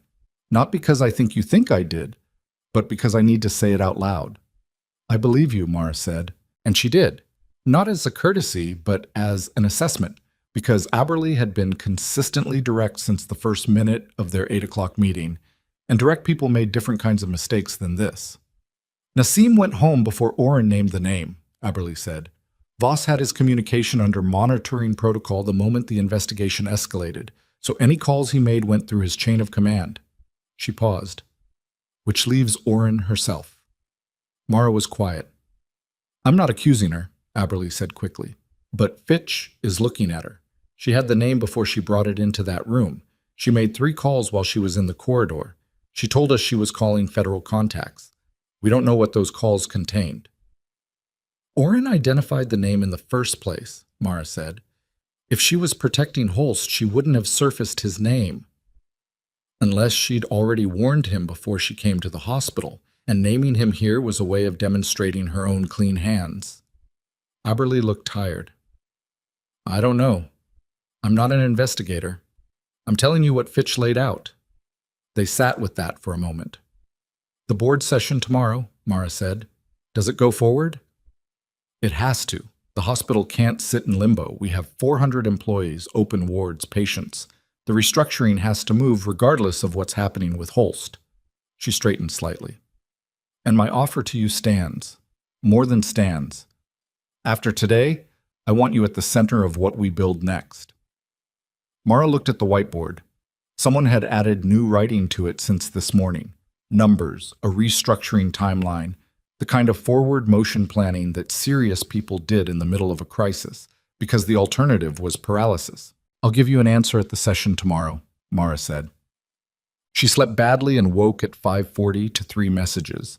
The first was from Fitch, time-stamped at 2 a.m. Oren cleared. Calls were to Federal Health Authority. Verified. Source of leak still unknown. Holst remains at large. Do not discuss case details outside secure channels. The second was from Petra Wills, time-stamped at 6:30 the previous evening, released from observation. All clear. I owe you a coffee. Or possibly something stronger. The third was from a number she didn't recognize, time-stamped at 4:17 a.m. She opened it. No name. No greeting. 4 lines of text. You found the numbers. You were supposed to. The diversion was designed to be found eventually. It was the layer that was meant to satisfy the investigation. You stopped at the right depth for a nurse. But you're not just a nurse, are you? Don't go to the board session today. There are people in that room who knew about the program before Callum did. Before I did. People who have more to lose than you understand. If you want the rest of it, come alone to the Crosshaven Station maintenance level. 7 a.m. She read it twice. 4:17 in the morning. Crosshaven Station, the same station above the tunnel where everything had started. The maintenance level, which was below the platform, which was directly above the tunnel corridor where the containment unit had been found. She looked at the time on her phone. 6:03. 57 minutes. She called Fitch. It went to voicemail. She left a message reading the text verbatim, slowly and clearly, and gave him the number it came from. She called Voss. Same result. She left the same message. She sat on the edge of her bed in the gray early morning and thought about the message. You were supposed to find it. The supply diversion, the inventory logs, 6 weeks of documentation designed to be found, which meant someone had known she was looking, had let her keep looking, had watched her build the case and file the report and get thrown out, and had allowed all of it because the diversion was the decoy layer, designed to be found eventually. But not yet. Not until Callum decided it was time. She thought about the message that had ended her job. We can no longer accommodate. Callum's voice, smooth and certain. The security guards. The front steps. If the diversion was the layer that was meant to satisfy the investigation, then Callum throwing her out hadn't been about protecting the scheme. It had been about controlling the timing of when it was found. She had moved too fast. Found it too early. And so she'd been removed, which meant someone had been watching not just what she found, but when she found it, timing her. She pulled on clothes, transferred her documentation folder from her bag to her car's glove compartment, sent a third message, this one to Danny Park. If you don't hear from me by 8:30, give this number to Fitch at the Federal Field Office. She attached the unknown sender's number. She looked at the dog tags on her nightstand. She put them on. She drove toward Crosshaven Station in a city that was just beginning to wake up, the streets empty enough that she could see 3 blocks ahead in every direction, the early light coming in flat and cold off the buildings. The maintenance level entrance was on the south side of the station, a metal door, utility grade, with a keypad lock that had been left on the frame with the latch not fully engaged, which was either an invitation or a warning, and possibly both. She pushed it open. The space below the platform was long and low-ceilinged, lit by amber utility lighting at 10-foot intervals, the kind of light that showed you enough to move through, but not enough to see clearly at any distance. Pipe runs along the ceiling, the smell of concrete and old diesel. She heard footsteps before she saw anyone. A figure stepped out of the shadow between 2 support columns, 20 feet away. Older man, the build she now recognized from the photograph in Fitch's file. Mild-faced, the kind of person you'd pass in a corridor and not register. Gerard Holst looked, in person, exactly like his photograph. He also looked like someone who had not slept and was operating on the specific energy of a man who understood his window was closing. You came alone, he said. He sounded almost relieved. You knew I would, Mara said. I knew you were the kind of person who would want to understand it before it became a public record. He looked at her steadily. I'm not here to run. I'm here because there's something you need to know before Fitch and his people close this out the way they're planning to close it out. Talk, she said. Same word she'd used with Fitch, same tone. He reached into his jacket, slowly, deliberately, in the manner of someone who understood exactly how that motion would read, and produced a folded set of documents. He held them out. She didn't take them. Tell me first. He lowered his hand slightly. The program was defunded because someone wanted it defunded. Not because it was over budget or beyond its research scope, because someone with federal access didn't want it to reach its conclusions. He paused. The compound in that containment unit was 6 weeks from completing the final analysis phase. The findings would have demonstrated that the modified formulation was traceable, that any use of it could be forensically identified in a subject's blood work within 72 hours. He looked at her. I wasn't building a covert agent. I was building the detection method for one. The amber utility lights hummed. Someone has already deployed a version of that compound, Holst said. Not my version, an earlier, cruder formulation that predates my work. And the people who deployed it are the same people who had the program defunded so that the detection methodology would never be completed. He held out the documents again. Those names are in here, and 2 of them are on the Vantara General Board of Directors. Mara heard the maintenance door open behind her. She turned. 3 people. Not Fitch. Not Voss. 2 men she didn't recognize, moving with the specific economy of people who had done this kind of thing before, and between them, in civilian clothes, her expression absolutely composed, Dr. Sable Oren. Put the documents down, Gerard, Oren said. Her voice was the same as it had been in Aberley's office, efficient, unhurried. And Ms. Linden, I need you to step away from him. Mara looked at her. Oren's clearance. Her 3 calls from the corridor. Fitch had verified the calls were to Federal Health Authority. But Federal Health Authority was a large system, and the people Holst was describing would have needed exactly that kind of institutional position to do what he was describing. Fitch had cleared Oren based on who she'd called. He hadn't asked what she'd said. The documents, Oren said again, and this time the calm in her voice had a different quality to it. Not professional composure, but something that had been practiced so long it had replaced the original. Holst looked at Mara. In his eyes was the expression of a man who had made a very specific calculation about what the next 60 seconds would determine, and who understood with complete clarity that he was not the one who got to make it. Mara didn't move. That was the first thing. The deliberate, conscious decision not to step back, not to create distance between herself and Holst, not to do the thing Oren's voice was engineering her to do. She had spent enough time in situations where the person giving the instruction was the person you needed to not obey, to recognize the pattern immediately. I'm going to need to see credentials, Mara said. Oren's expression didn't change. You've already seen my credentials. I've seen Federal Health Authority credentials. I'd like to see whatever you're operating under right now because Federal Health Authority analysts don't typically enter maintenance corridors with 2 unidentified personnel at 6:50 in the morning. One of the 2 men shifted slightly. Not aggressive. Adjusting. The kind of micro-movement that people made when a situation wasn't resolving the way they'd planned. Oren looked at her for a long moment. The composure was still there, but something underneath it had registered that Mara wasn't going to be moved by the calm voice and the institutional authority, and was recalculating. The documents Holst has are stolen federal property, Oren said. Whatever he's told you about them, he hasn't told me anything yet, Mara said. You came in before he finished. That landed. A small thing, but it landed.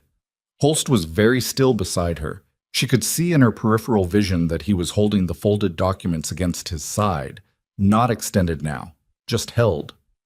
He was watching Oren the way someone watched a situation they'd modeled in their head play out differently than the model. Mara's phone was in her jacket pocket. She'd left it on when she came in, which was either foresight or habit. She wasn't entirely sure which. She'd sent the message to Danny Park before she entered. She'd left voicemails for Fitch and Voss.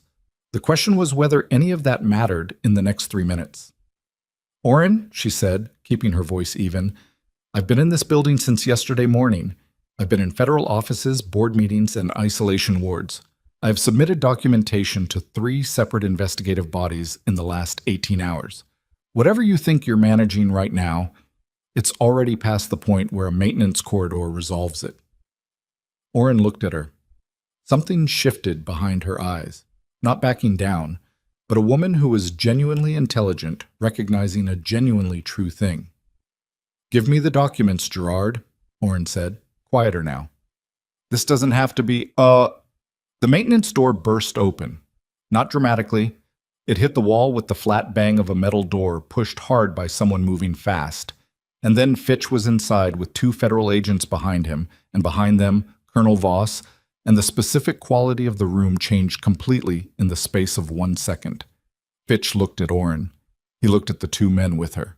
He looked at Mara, standing between Holst and all of it, and his expression did something complicated that resolved into professional focus.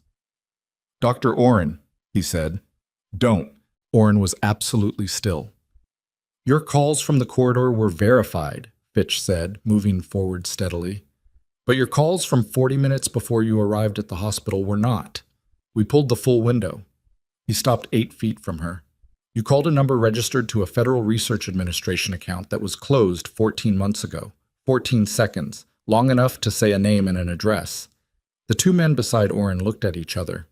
Fitch said, I need both of you to put your hands where I can see them. They did. That, more than anything else, told Mara what they were.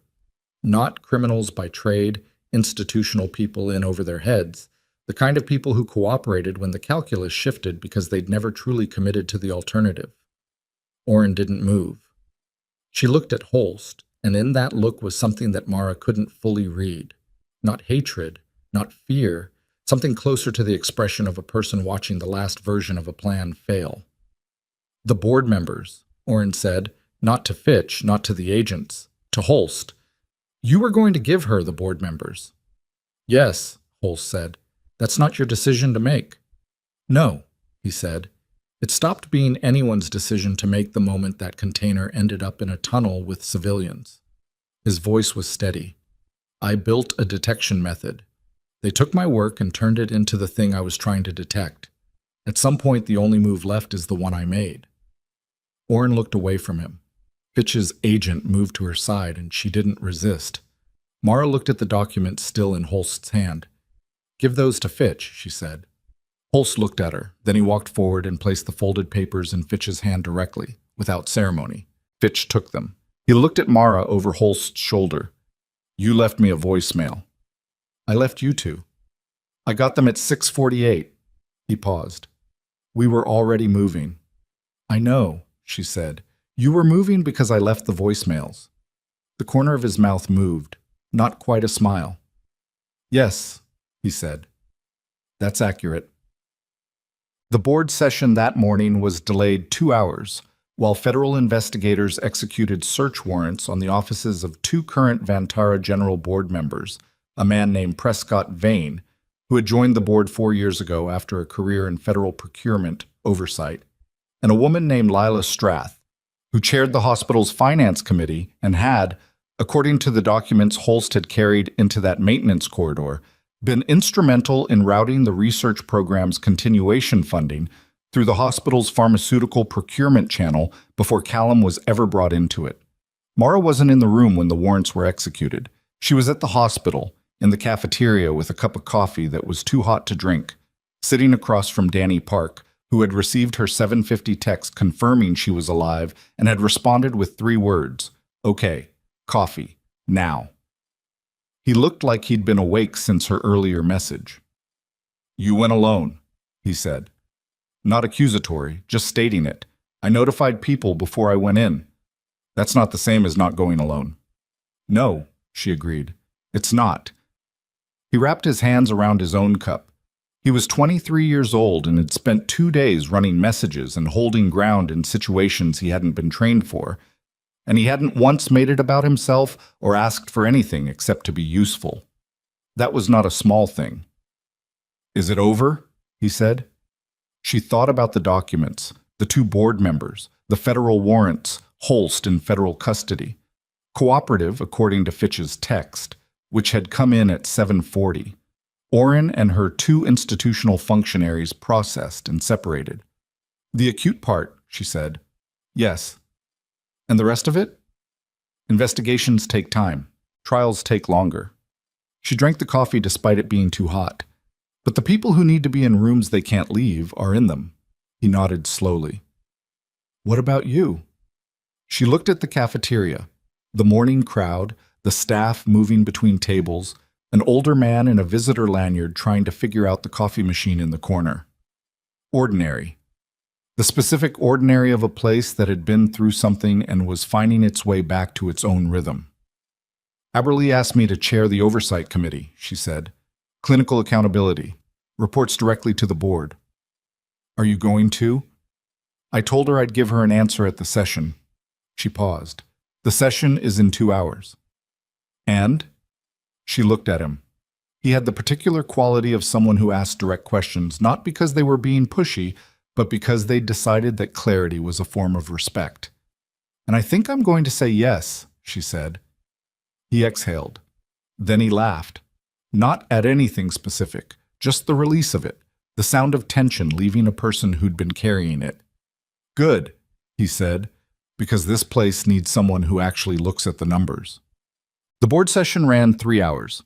Of the 12 original board members, 2 were in federal custody, 1 had resigned by email at 7:15 that morning without explanation, and 1 was cooperating with investigators in a capacity that her attorney had negotiated overnight. That left 8, plus Aberlé, plus 3 independent directors Aberlé had called in as emergency replacements under the hospital's governance charter. Mara sat at the table for the full session, which was different from the previous day.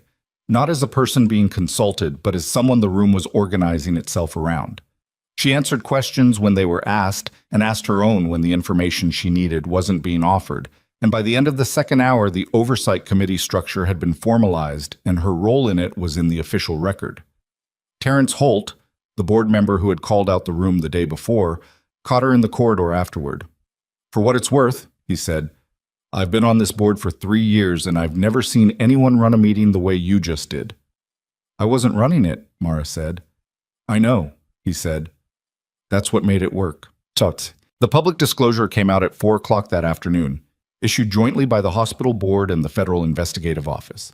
It was direct, and it was complete. The supply diversion, the billing fraud, the unauthorized research continuation, the containment unit, the 2 patients who had been treated and were recovering. It named Callum, it named Vane and Strath. It named Oren in the context of the investigation without yet specifying charges, because the legal architecture of that was still being built. It did not name Gerard Holst as a criminal. It described him as a cooperating witness, which was the accurate legal designation and also, Mara thought, the accurate human one. A man who had built the wrong thing in the wrong way for reasons that weren't entirely wrong, and who had walked into a maintenance corridor with documents instead of a lawyer because, at some point, he'd run out of better options.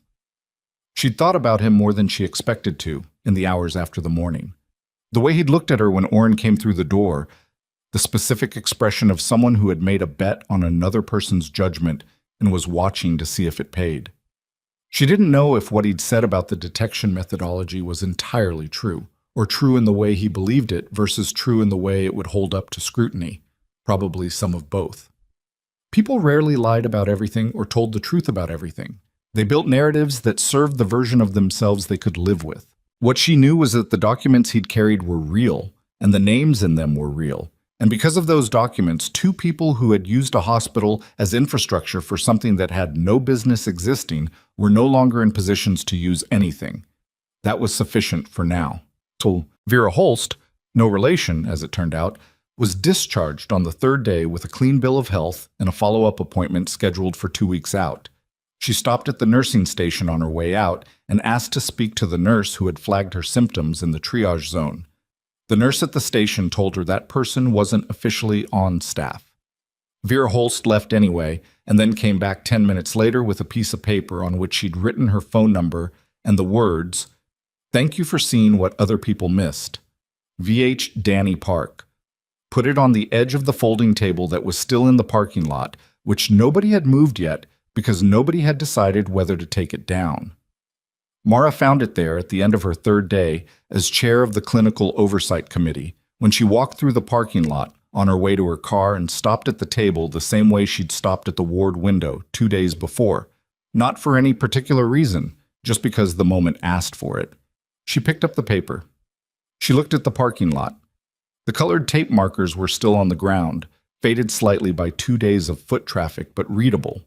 The zones she'd created in 20 minutes with borrowed tape and a working knowledge of what happened when systems failed and somebody had to build a new one from nothing. She thought about the morning this had started. The 4:50 alarm, the thermos, the 12-minute drive, the East Corridor and the loading dock, and the clipboard man who'd made a phone call. 6 weeks of inventory logs that nobody had asked her to keep, that she'd kept anyway because the numbers didn't add up. And she was the kind of person who didn't leave numbers alone when they didn't add up. She thought about the front steps and the security guards and the October air. Here was what she had learned over a career that had taken her from military triage units in places that didn't appear on maps to a parking lot in a mid-sized city with a folding table and colored tape, The people who got thrown out were not always the people who were wrong. Sometimes, not always, not even often, but sometimes, they were the people who were right at the wrong moment, before the institutions around them were ready to hear it. You couldn't control the timing. You couldn't control whether the room was ready for what you knew. You could only control whether you kept the documentation, whether you stayed accurate, whether you held to what you'd actually seen and didn't let the pressure of being disbelieved reshape your memory of it. That was the part no one told you when they talked about courage. They made it sound like a thing you felt, a surge of conviction, a moment of clarity. It wasn't. It was a practice. It was choosing, on a Tuesday morning, to write down a number that didn't add up, and then choosing again the following Tuesday, and the Tuesday after that, in the ordinary tedium of a supply room that nobody was watching. The moment came later. The moment was almost incidental. The work was the Tuesdays. She folded Vera Holst's note and put it in her jacket pocket. She was in the car, key in the ignition, when her phone rang. Voss. "I'm going to make this brief because you've had a long 3 days," he said. "The federal debrief has been rescheduled to next week to give the investigation time to consolidate. You don't need to do anything between now and then except show up. Okay? Also, a pause. The Army Medical Corps has formally requested that your service record be reviewed for reinstatement of your commission. Not active duty, an advisory designation, the kind that means we can call you and you can say yes or no." She was quiet. "You don't have to decide anything now," he said, "or ever. It's a request, not a directive." "I know," she said. "But I want you to know it came from the top," he said. "Not as a formality. People remembered your work, the right people." She looked through the windshield at the hospital entrance. The lights were on inside. The evening staff was moving through the lobby, visible in fragments through the glass. A pair of scrubs, a white coat, the blue uniform of a security guard who was not the same guard who had walked her out 3 days ago. She thought about Danny Park, who was probably still somewhere in that building because he hadn't figured out how to leave yet. She thought about Petra Wills, who had guided a tunnel team through unstable debris with a monitor and a radio and done it correctly.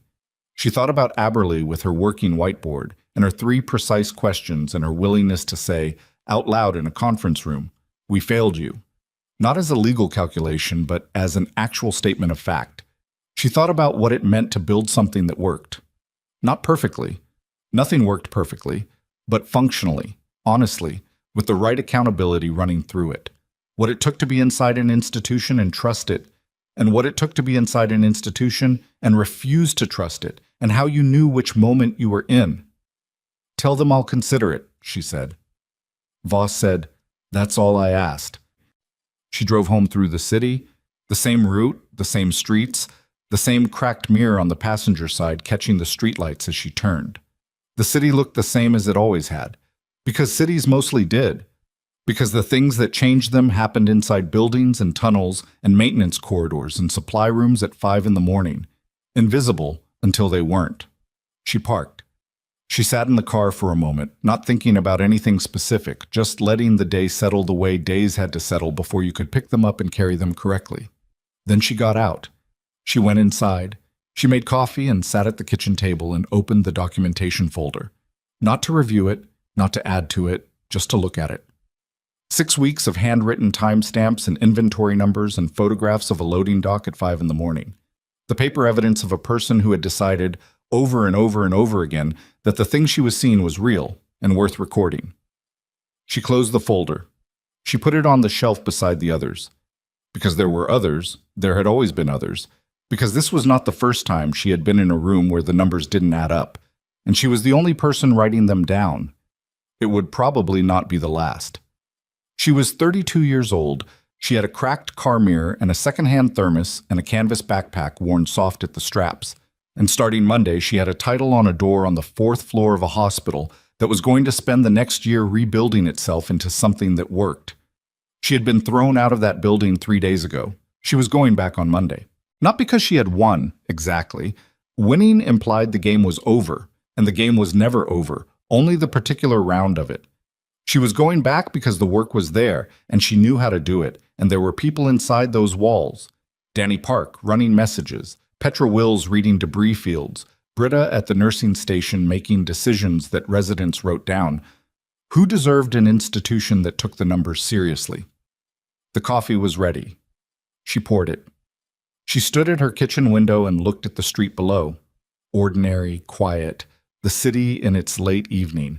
The kind of ordinary that was only possible because someone had, at some point, refused to look away from something they were supposed to ignore. That was all it ever was. Not heroism, not destiny, not the right moment finding the right person.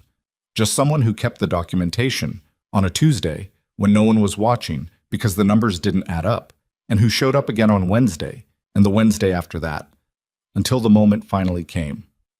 And when the moment came, she was ready. She always had been.